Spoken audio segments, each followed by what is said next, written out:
Today, this operation has been called Operation Storey Time, and it starts and it ends with Jermell Storey. Jermell Storey, originally from New York, but then moved here to Lynchburg, where he was active in the drug trade from 2000 to 2013.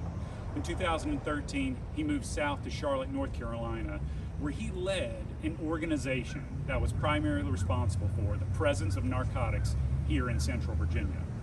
This organization had over 25 people that were in it, and they pumped hundreds of kilograms of narcotics into our communities here in Virginia.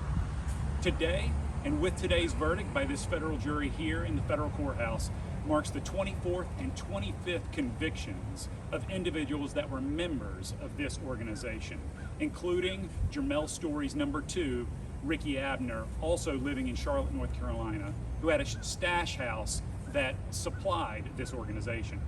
In addition to Mr. Abner, Mr. Storey was convicted and is facing between 25 and 30 years in prison as well, after a guilty plea, as well as his supplier that came from Texas as well.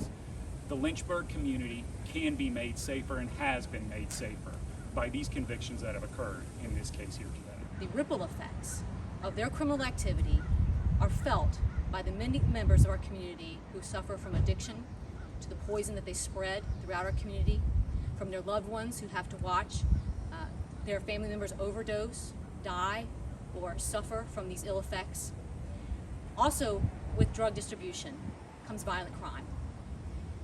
And by rounding up this number of co-conspirators, this number of people who are dealing in this very serious crime, this represents safety for our community.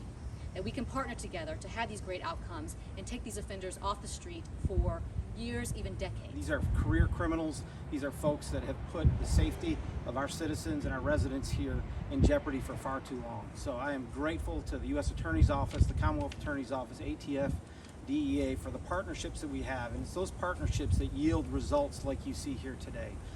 The men and women that are out on the street, as Commonwealth Attorney Harrison mentioned, are really the heroes of this. Those are the folks that have put in not days, not weeks, not months, but literally years into this investigation to make sure that it came to the point that it came to today. And to have 25 co-conspirators is pretty monumental for the city of Lynchburg. So we are grateful again for the men and women of the various law enforcement agencies and the Commonwealth Attorney's Office that have been involved in bringing this case to fruition.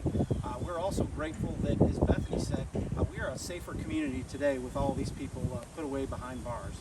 With drug crime, obviously, comes violent crime, comes firearms-related offenses, and those are the types of offenses that truly impact the quality of life here in our city. So I am so grateful that we're able to partner with these organizations. These are long-standing partnerships we've had for many, many years and will continue to have for many years going forward. And I hope this sends a very clear message to those folks in our community that think that they're going to participate in violent crime or drug crime, that we will find you, we will track you down, we will prosecute you to the fullest extent of the law. So thank you for your time.